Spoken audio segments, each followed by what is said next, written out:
Korea Utara putuskan hubungan diplomatik dengan Malaysia. Rusia tegangan tinggi dengan menarik duta besarnya dari Washington. Biden menyerang Putin dengan mengatakan Putin itu pembunuh. Timur Tengah sekarang memanas, mulai bedil-bedilan lagi. Ledakan bom di mana-mana di banyak negara. Lalu tim Detasemen Khusus atau Densus 88 Polri menjemput 26 terduga teroris yang berafiliasi dengan ISIS di Makassar dan Gorontalo beberapa minggu lalu. Para terduga teroris ini diketahui berasal dari kelompok bernama Ihwal Pakwato yang bekerja sama dengan Jamaah Ansarud Daulah atau JAD. Ternyata tetap aja ada bom gereja di Makassar, tetap kecolongan. Kemudian juga ada ledakan besar di kilang Balongan, mirip kilang minyak Aramco yang di drone. Ada apa sih sebenarnya yang terjadi? Sebentar, kita nggak mau komen dulu ke sana detailnya. Sabar ya, sebenarnya kita udah tahu, tapi sabar ya, itu kita skip dulu. Baiklah, kita tambah lagi fakta yang lain. COVID di Tiongkok terpaparnya turun drastis. COVID di Amerika dalam 2 bulan ini terpaparnya juga turun drastis. Namun di Arab Saudi masih ketat membatasi penerbangan internasionalnya. Masih selected karena COVID merajalela lagi. Bahkan di Tanzania lockdown. Negara Eropa Barat seperti Spanyol, Inggris, Perancis, Italia masih juga selected international visitor karena masih pandemik. Jenis baru lagi pandemiknya. Banyak di negara besar dan negara penting di dunia ini ternyata COVID belum bisa turun drastis di sana. Sehingga efek perlambatan ekonomi menjadikan mendung ekonomi di Eropa, di Afrika, di Asia. Pastinya di dunia di tahun 2021 ini mendung ekonominya. Bagaimana kita melihatnya hal ini yang lama kita sudah mengatakan dalam analisa Sontoloyo ala Bosman itu. Ketika globalis di belakang Biden CS Partai Demokrat Amerika, maka globalis menguasai 2 negara besar, Tiongkok dan Amerika. Keduanya diadu adalah Tiongkok CS yaitu One Belt One Road versus High Road-nya Amerika CS. Kemudian dunia dibuat gonjang-ganjing di mana instrumen perang yang terbesar adalah perang militer, yang terkecil adalah perang sel atau biasa disebut Terrorist Act mulai dipakai lagi.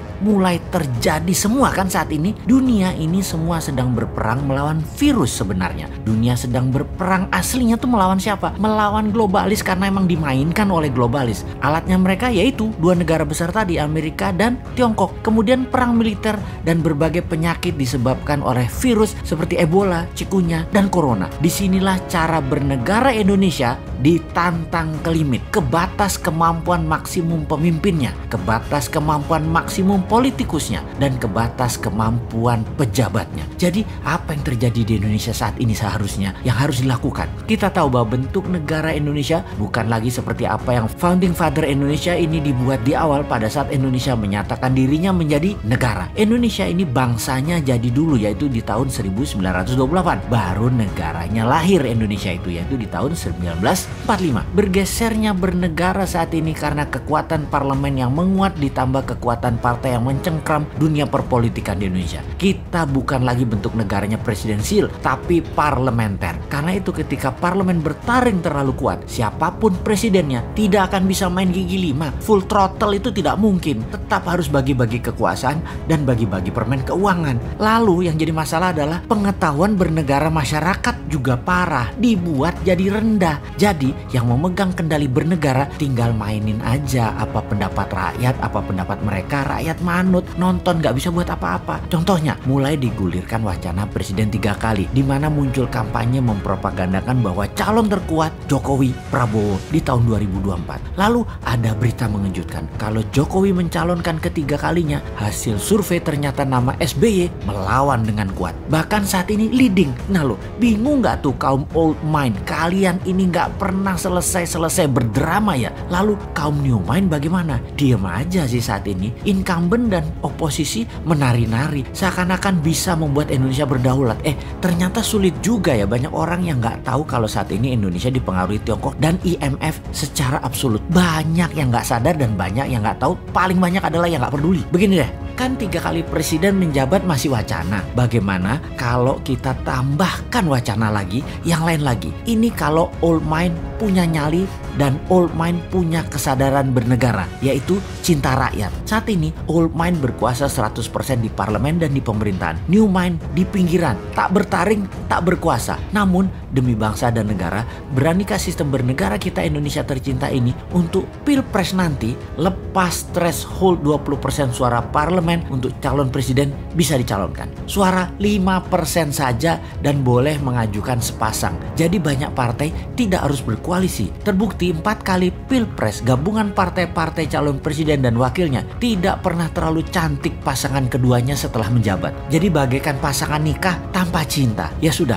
sekarang kita usulkan suara parlemen turunkan dari 20% ke 5% untuk ambang batas calon presiden dan langsung bisa mengajukan sepasang. Syarat berikutnya, total paslon pasangan calon tidak boleh 7 pasang dengan menghitung suara parlemen dari suara terbanyak. Jadi apa yang terjadi? Misalnya pasangan PDIP dan Gerindra, Pak Jokowi dan Pak Prabowo itu sudah 30% suara parlemen. Tapi masing-masing ternyata kreatif. Masing-masing mencalonkan diri sendiri. PDIP mencalonkan Ganjar dan Puan. Gerindra mencalonkan Pak Prabowo dan Pak Sandi Uno. Kemudian Golkar mencalonkan Erlangga dan Tito. Golkar bisa calonkan sendiri tentunya. Partai Demokrat Perjuangan mencalonkan SBY dan AHY. Demokrat KLB mencalonkan Muldoko dengan Ahok. Nasdem Pak Surya Paloh dengan Ridwan Kamil. PKS Anies dengan Habib Rizik. PKB Caimin dengan Deddy Corbuzier. PAN P3 mencalonkan Gatot dan Din Samsudin. Siapapun itu silahkan bertanding. Mainnya nanti 2 babak jika tidak ada pemenang yang mendapatkan suara 50% plus 1 suara. Jadi tanding ulang 2 yang teratas. Dengan demikian peluang putra bangsa terbaik untuk bisa membangun bangsa negara menjadi terbuka lebar. Lalu kita dengan santainya bertanya, maaf itu semua calon tadi rasanya old mind semua deh. Yang new mind mana? Oh ada. Bagaimana kalau Pak Jokowi 3 kali wakilnya si Sontoloyo ini? Piye Pak? Cocok iki kombinasinya.